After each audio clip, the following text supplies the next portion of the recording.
देखो, जैसा कि आप सब लोग जानते ही हो, ऑलरेडी हमने जनरल पर लेक्चर दे दिया है और काफ़ी आपको जनरल आ भी गया है, ठीक है।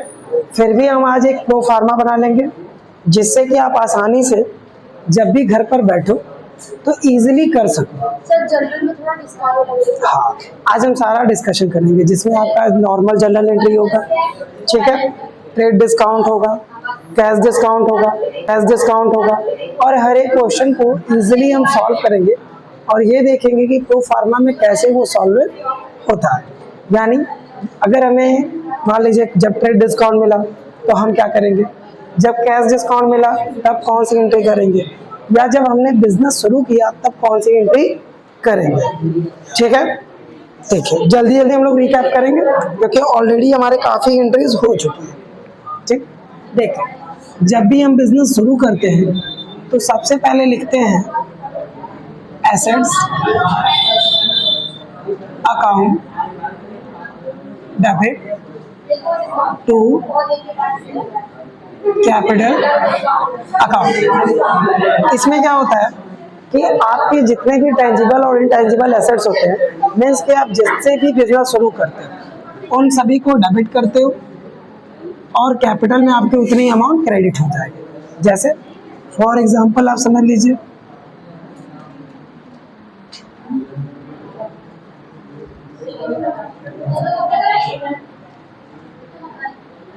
10,000 रुपए से व्यापार शुरू किया, तो देखिए बच्चा लोग इसका सिंपल एंट्री होगा cash account debit to capital account, ठीक है। ये हो जाएगा आपका डेबिट और ये हो जाएगा क्रेडिट, जिसमें आप अमाउंट कौन सा लिखोगे 10,000, ठीक है। और जैसा कि आप सभी जानते हो कि एसेट्स ही आपके कैश है, तो हम यहाँ से क्या करेंगे, इसे इरेज करेंगे और जो अमाउंट यहाँ लिखा हुआ है वो यहाँ लिख देंगे, ठीक है। ये तो आपका प्रो फार्मा हो गया। नेक्स्ट हमारा जो आता है, जो सबसे ज़्यादा ट्रांजैक्शन होते हैं वो होते हैं परचेस। किसके होते हैं, परचेस, जिसको हिंदी में बोलते हैं किराया। क्योंकि आप सभी जानते हो कि एक वित्तीय वर्ष में यानी 1 अप्रैल से लेकर 31 मार्च तक के बीच में हर एक व्यापारी को बहुत सारे ट्रांजैक्शन करने पड़ते हैं, ठीक है। तो उसमें वो कभी नगद खरीदता है, कभी उधार खरीदता है, कभी नगद और उधार दोनों खरीदता है और कभी कभी उसे कुछ पैसे चेक के माध्यम से भी भुगतान करने पड़ते हैं। तो इसमें सबसे पहले हम लेकर चलेंगे कैश का, यानी जब हम नगद में भुगतान करेंगे तब कौन सी एंट्री होगी। तो देखिए आप यहाँ लिखोगे purchase account debit to cash account, ठीक है। जितना आपने परचेज किया वो अमाउंट यहाँ और जितना पेमेंट किया वो अमाउंट यहाँ हो जाए, ठीक। अब देखिए नेक्स्ट वन में हमारा इसका भी एक उदाहरण ले लीजिए।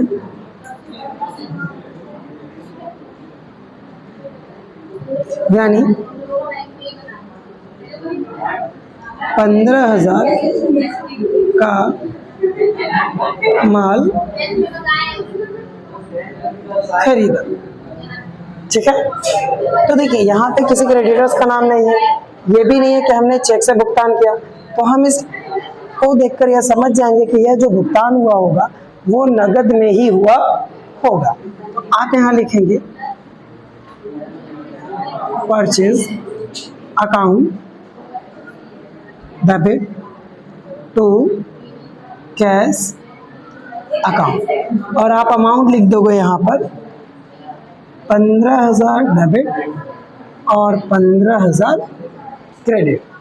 देखिए यही एंट्री हमारी सेम होती है जब हम ट्रेड डिस्काउंट देते हैं या ट्रेड डिस्काउंट का करते हैं।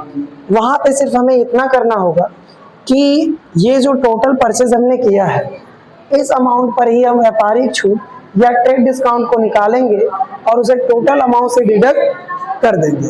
और जो अमाउंट आएगा उस अमाउंट को हम यहाँ शो करेंगे। ठीक है, हिंट के लिए मैंने बता दिया। नेक्स्ट वन में जब हम ट्रेड डिस्काउंट की एंट्री करेंगे तो वो वहां पर आ जाएगा। ठीक है, ये आप लोग उतार लो।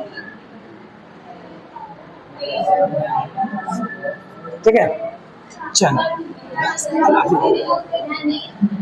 पता नहीं करना।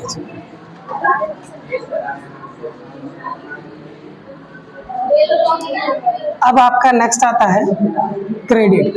किसका आता है? क्रेडिट। यानी जब आपने उधार में कोई चीज खरीदा हो, ठीक है, क्योंकि आप जानते हो कि हमेशा आपके पास नगद रहेगा नहीं, कभी कभी हम उधार में भी माल खरीदते हैं।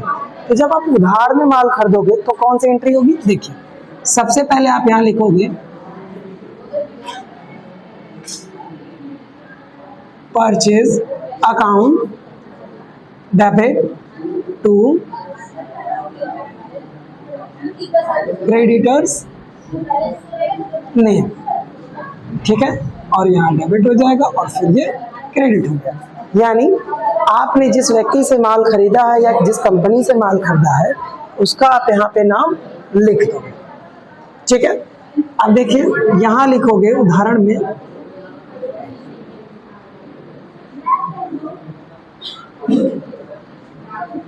राम से 10,000 का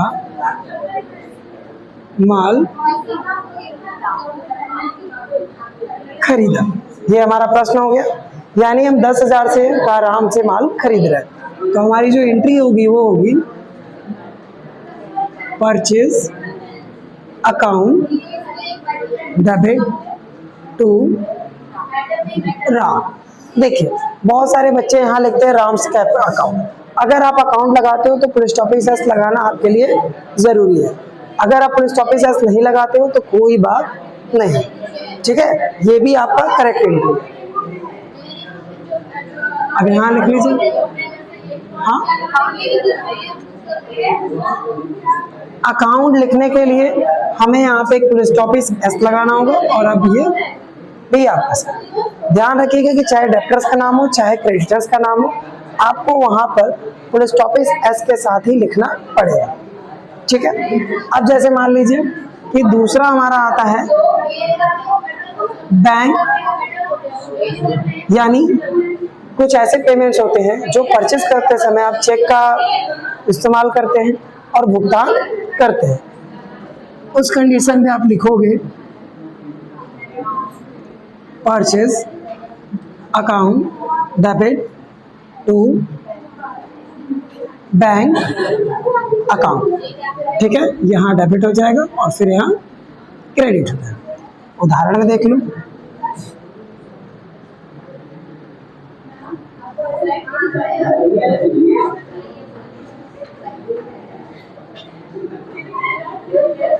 माल खरीदा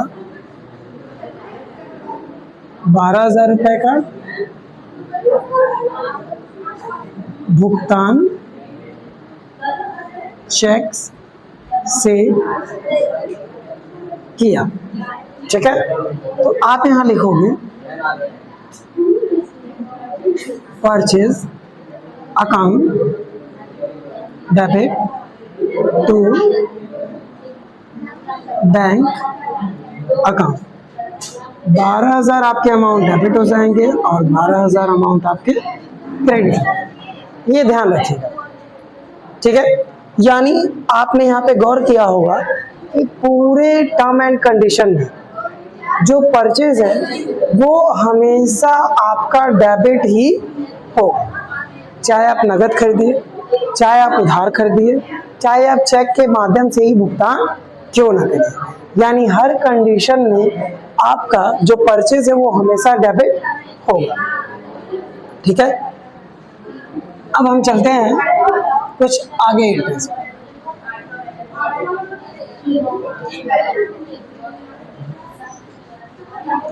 इसके बाद हमारा आता है जो वो आता है कि मान लीजिए कभी हमने परचेज करते समय कैश और उधार दोनों का इस्तेमाल किया, क्योंकि कभी कभी अगर हम बड़ा ट्रांजैक्शन करते हैं या बड़े परचेज करते हैं तो उस समय हमारे पास इतने पैसे नहीं होते हैं कि हम पूरा भुगतान कर पाए। तो क्या कहा जाता है, जैसे हम कुछ पेमेंट आपका कर देंगे और कुछ पेमेंट रोक देंगे, ठीक है।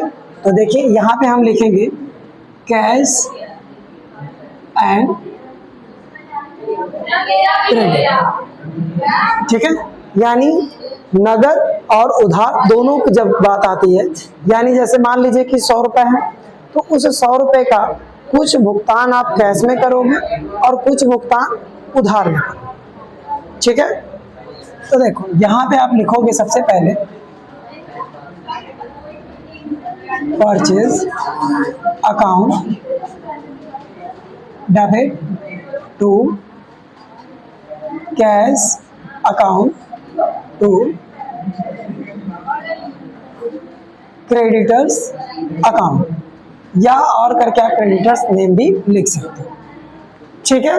यानी यहाँ पर हम इस बात का ध्यान रखेंगे कि जितना भी हमने टोटल परचेस किया है, ठीक है, टोटल परचेस लाख का है, 1.5 लाख का, 2 लाख का, 5 लाख का, 10 लाख, जितना भी है आप टोटल यहाँ पर लिख दोगे, ठीक है। फिर जितना पेमेंट आप कैश में कर रहे हो वो यहाँ दिखा दोगे, और जितना पेमेंट आपने उधार में लगाया है वो आप यहाँ पर शो ऑफ कर देंगे, ठीक है। नेक्स्ट अब आप जब आगे बढ़ोगे तो उदाहरण देख लो कैसे एंट्री करनी है, ठीक है। जैसे मान लीजिए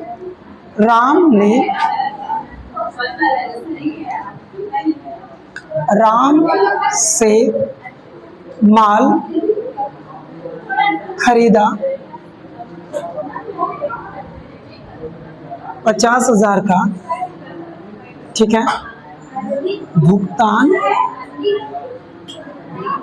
50% नगद तथा शेष उधार, ठीक है। यानी हमने 50% जो है भुगतान नगद किया और बाकी का शेष क्या कर दिया, उधार कर दिया, ठीक। तो देखिए अब आप एंट्री क्या लिखोगे, purchase account debit to cash account to account, ठीक। अब आप यहाँ क्या करोगे, टोटल आपका परचेज कितना है 50,000, टोटल परचेज कितना है 50,000, ठीक है, ठीक है। तो गौर करो कि आपने जो पेमेंट है, राम से माल खरीदा 50,000 का और 50% आपने नगद भुगतान किया तथा बाकी का उधार कर दिया, ठीक। अब उधार करने के बाद जो आपका टोटल अमाउंट होगा यहाँ लिख दोगे 25,000। अब जो पेमेंट राम को भी देना बाकी है तो वो आप यहाँ लिख दोगे और क्या लिखोगे 25, क्लियर। यानी जो भी आपका रहेगा वो इन चीजों को यहाँ लिख दोगे कि 50,000 आपने टोटल माल खरीदा, जिसमें से 25,000 आपने नकद दे दिया और 25,000 आपका भुगतान शेष रह गया, ठीक है। अब हमारा मान लो अगली एंट्री जो है इसमें आपका हो जाएगा, जैसे मान लो कैश एंड बैंक, ठीक है। जैसे अगर आपने नगद और चेक के माध्यम से भुगतान किया तो अब आप यहाँ पे क्या लिखोगे, purchase account debit to cash account to bank account, ठीक है। पहला आप कंडीशन क्या करोगे कि जितना भी आपने परचेज किया है उसको यहाँ लिख दोगे, कैश वाले को यहाँ कर दोगे, और बैंक से जो आपने पेमेंट किया यानी चेक के माध्यम से उसे आप यहाँ शो ऑफ कर दोगे, ठीक है। अब देखिए बेटा, जैसे मान लीजिए उदाहरण के तौर पे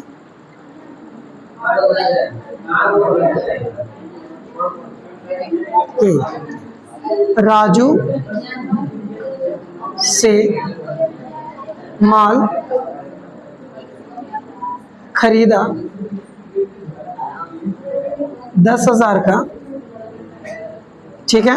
कितने का माल खरीदा 10,000 का। इसमें मैंने बोला कि भुगतान 60% नगद तथा 40% चेक से किया। ठीक है, यानी हमने 60% अमाउंट नगद दिया और 40% अमाउंट चेक से पेमेंट किया। तो एंट्री आप लोग क्या लिखोगे? परचेज अकाउंट डेबिट टू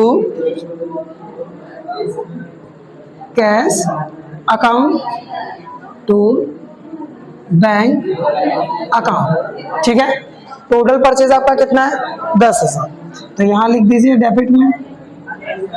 अब 60% आप कर रहे हो तो यानी 6,000 रुपये। ठीक है, 6,000 रुपये आपने कैश में दे दिया और 4,000 रुपये आपने क्या लगा? उधार में। ठीक है, कितने का उधार लगा? चलो इसे नोट डाउन कर लो।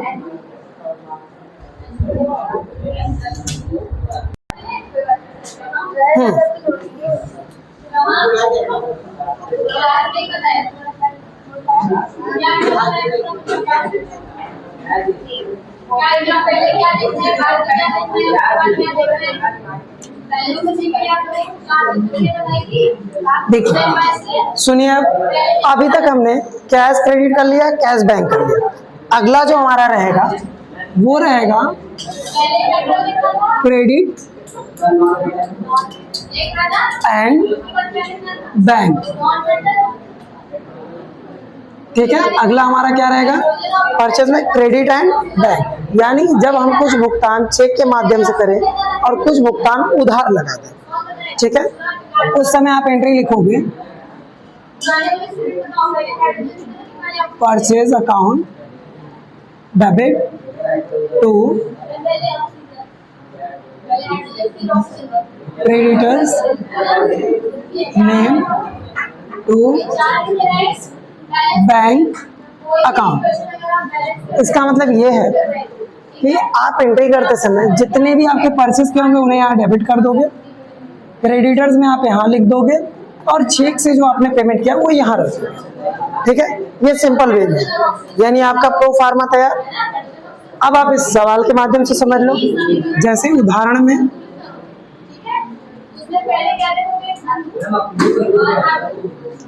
राम से माल खरीदा 20,000। ठीक है, 20,000 का आपने माल खरीदा, चेक से भुगतान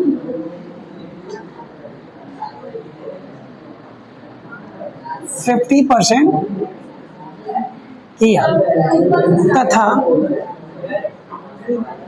शेष उधार। ठीक है, आपने क्या किया कि राम से 20,000 का माल खरीदा है और चेक के माध्यम से आपने 50% उसे तुरंत दे दिया और बाकी का क्या किया? उधार कर दिया। तो देखिए ये सेम एंट्री होगी। आप यहाँ लिखोगे purchase account debit to Ram's account to bank account. Total purchase कितने का है बच्चा लोग? 20,000। कितने का है? 20,000। अब देखिए राम को हम कितने का भुगतान नहीं करें? 50%। तो 20,000 का 50% होगा 10,000। तो 10,000 रुपए आप कहाँ लिख दोगे? क्रेडिट। और आपने चेक कितने का दे दिया उसको?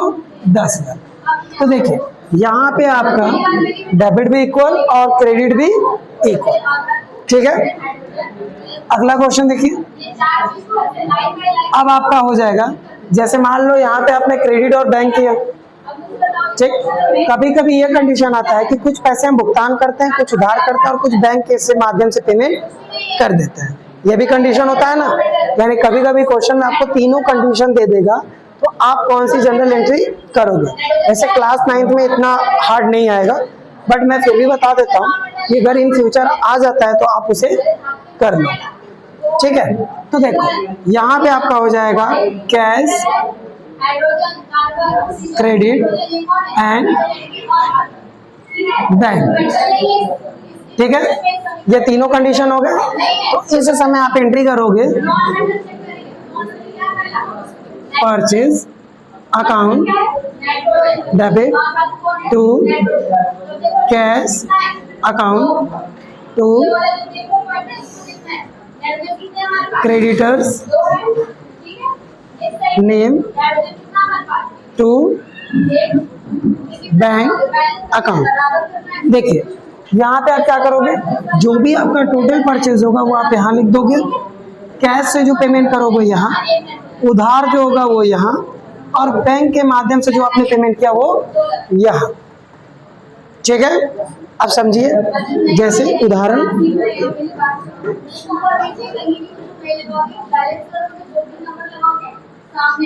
ठीक है, राजा से 20,000 का माल खरीदा। ठीक है, राजा से हमने कितने का माल खरीदा? 20,000। ठीक है, हम यहाँ लिखेंगे 50% नगद, ठीक है, 25% उधार तथा 25% चेक से दिया।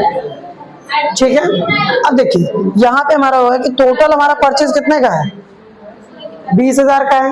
हमने क्या किया कि 50% उसे नगद दे दिया, 25% उधार था, और 25% जो हमारा था वो चेक से हमने दिया। तो देखिए सिंपल एंट्री आप यहाँ कर लोगे,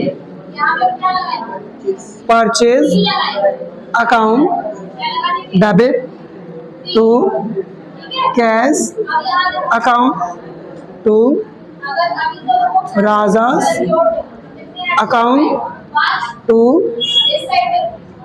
बैंक अकाउंट। ठीक है बच्चा लोग, अब हम टोटल परचेज में लिख देंगे 20,000। अब हम कैश में कितना दे रहे हैं? 50%, तो 10,000 यहाँ हो जाएगा। ओके, राजा को हमने उधार कितना लगाया? 5,000। ठीक है, तो हम यहाँ लिखेंगे 5,000। ठीक, अब बाकी का बैंक से हम कितने का पेमेंट कर रहे हैं? 5,000। ठीक, यानी यहाँ पर अब आपकी टोटल एंट्री कंप्लीट हो गई। ठीक है, यानी अगर जब तीनों कंडीशन देता है और हमसे यह बोलता है कि हमने आधा पेमेंट ऐसे किया, आधा पेमेंट ऐसे किया और आधा पेमेंट ऐसे किया, तो आप तीनों की एंट्री ऐसे कर लें। ठीक है, चलिए अब हम अगले एंट्री की तरफ चलते हैं।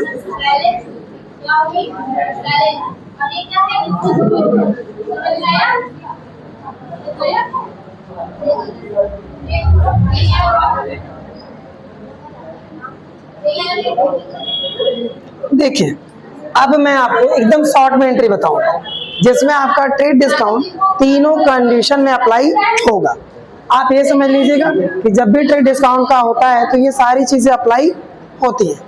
ठीक है, अब जैसे मान लीजिए यहाँ मैं लिख देता हूँ, जो आपकी मेजर मेन हेडिंग रहेगी वो रहेगी ट्रेड डिस्काउंट, जिसका सब लोग बहुत जिक्र करते हैं और बार बार बोलते हैं कि सर मुझे इसका नहीं आता, ये नहीं हो पाता। आखिर इसकी एंट्री कैसे करेंगे, कब करेंगे, क्यों ही करते हैं? जैसा कि आप सभी जानते हो कि ट्रेड डिस्काउंट उन व्यापारियों को दिया जाता है जो आपसे खास रिलेशन में हो, ऐसे ही व्यापारियों को दिया जाता है ना। तो देखो trade discount total price list से सिर्फ डिडक्ट कर दिया जाता है, लेकिन कहीं शो ऑफ नहीं किया जाता।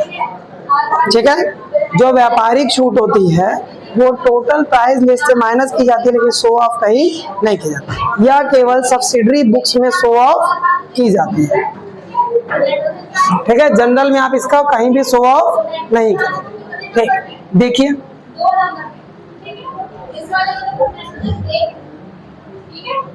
Cash, bank, credit. देखिए मैं तीनों कंडीशन आपको व्यापारिक छूट में एक साथ बता देता हूँ, ठीक है, और समझा दूंगा अलग अलग, ठीक। अब आप यहाँ एंट्री करोगे purchase account debit to cash account to bank account to creditors नहीं। ये देखिए आपका प्रो फार्मा तैयार हो गया, यानी ये आपका हमेशा यही एंट्री होगी। तो देखिए जितना आप टोटल परचेज करोगे वो यहाँ पे डिडक्ट करने के बाद लिख दोगे, और ये यहाँ और ये यहाँ, ठीक है। आप इन बातों का ध्यान दोगे कि डिडक्ट करते समय किन से आपको डिडक्ट करना है। तो देखो उदाहरण देख लो यहाँ पे,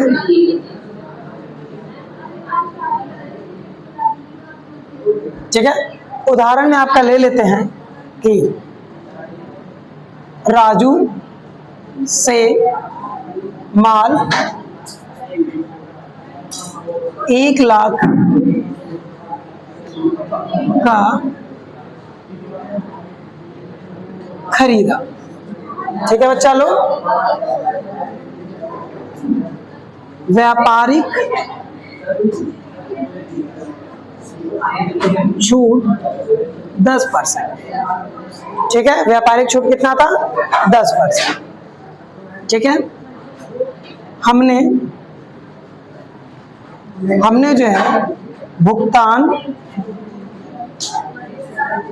50% नगद, 25% उधार तथा 25% चेक से दिया। जैसा कि आप सभी बच्चा लोग जानते हो कि हमने राजू से 1 लाख रुपए का माल खरीदा, जिसपे हमें व्यापारिक छूट 10% मिली, और भुगतान हमने 50% नगद किया, 25% उधार तथा 25% चेक से हमने उसे दे दिया। क्लियर? देखो जब भी आपको कैश बोलेगा यानी कैश डिस्काउंट यानी नगद छूट, और आपको बोलता है व्यापारिक छूट, तो वहां पर बच्चा लोग आपको, ठीक है, वर्किंग नोट बनाना अनिवार्य होता है। समझ लो कि जब भी आपको बोलेगा कि हमें व्यापारिक छूट दिया, हमने नगद छूट दिया, तो वहां पे कंपलसरी है कि आपको वर्किंग नोट बनाना पड़ेगा। अब वर्किंग नोट कैसे बनेगा आइए मैं बताता हूँ। यहाँ पे लिख लो वर्किंग नोट, ठीक। इसमें आप क्या करेंगे कि वर्किंग नोट करते समय टोटल परचेज हमने कितने किया है? 1 लाख का। अब बच्चा लोग आप क्या करोगे कि सबसे पहले यहाँ निकालोगे ट्रेड डिस्काउंट, ठीक है। क्या निकालोगे? Trade discount. तो ट्रेड डिस्काउंट निकालते समय यहाँ लिखोगे 1 लाख, ठीक है, मल्टीप्लाई 10/100, ठीक। तो इसे माइनस कर दीजिए, तो टोटल आपका बचेगा 10,000, यानी जो आपको 1 लाख पे 10% पे व्यापारिक छूट मिली थी वो कितना था? 10,000। इस 10,000 को हम लोग क्या करते हैं? 1 लाख से माइनस कर देते हैं।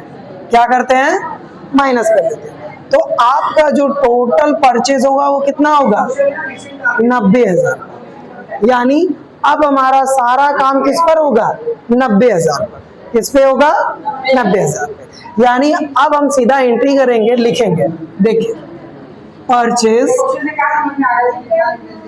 Account debit to cash account to bank account to Raju's account, ठीक है। क्या लिखेंगे? राजूस अकाउंट। क्लियर? अब देखो बच्चा लोग, जब हमने ये कर लिया, ठीक है, हमने इसे कर लिया, अब एंट्री हो गई। टोटल परचेज हमारा कितने का है? 90,000। कितना है? 90,000 का, ठीक है। तो आप यहाँ लिखोगे 90,000। कितना लिखोगे? 90,000।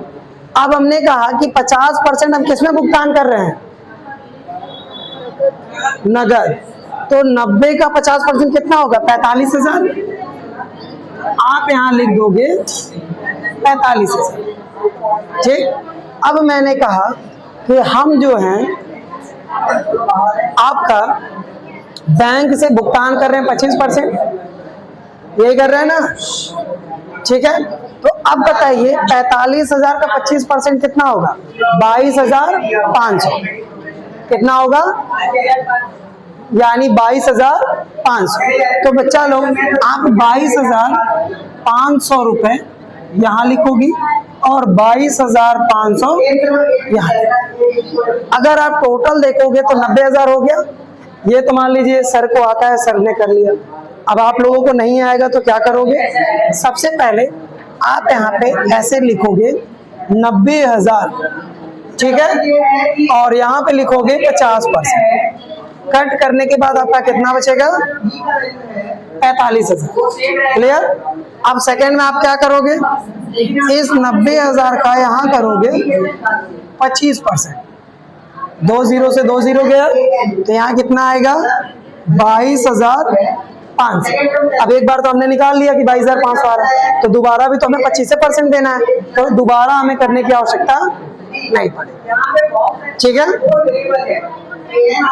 हाँ, देखिए जैसे मान लीजिए कभी कभी आपको टर्म एंड कंडीशन में देगा कि हमने जो व्यापारिक छूट है वो सिर्फ कैश पे किया है, तो सिर्फ ये 2 एंट्री होगी। ठीक है, आप यहाँ लिखोगे कि परचेज अकाउंट डेबिट, तो कैश अकाउंट, और 90,000 डेबिट और 90,000 क्रेडिट। अब ये बोलता है कि आपने जो पेमेंट है बैंक से यानी चेक से किया है, तो सिर्फ एक एंट्री होगी, purchase account debit to bank account, और आप यहाँ 90,000 बैंक के कॉलम में दिखा दो सेल। ठीक, अब बोलता है कि उधार है, तो 90 डेबिट हो जाएगा पूरा और 90 ही क्रेडिट हो जाएगा। अब ये बोलता है कि व्यापारिक छूट भी है और नगद और चेक के माध्यम दोनों पेमेंट है, तो 45,000 डेबिट और क्रेडिट होगा और 45,000 यहाँ क्रेडिट हो जाएगा। ठीक है, अब बोलता है कि कैश और उधार है। ठीक है, कैश क्या है? कैश और उधार है, तो 45,000 इधर आपका क्रेडिट होगा और 45,000 इसके कॉलम में क्रेडिट होगा।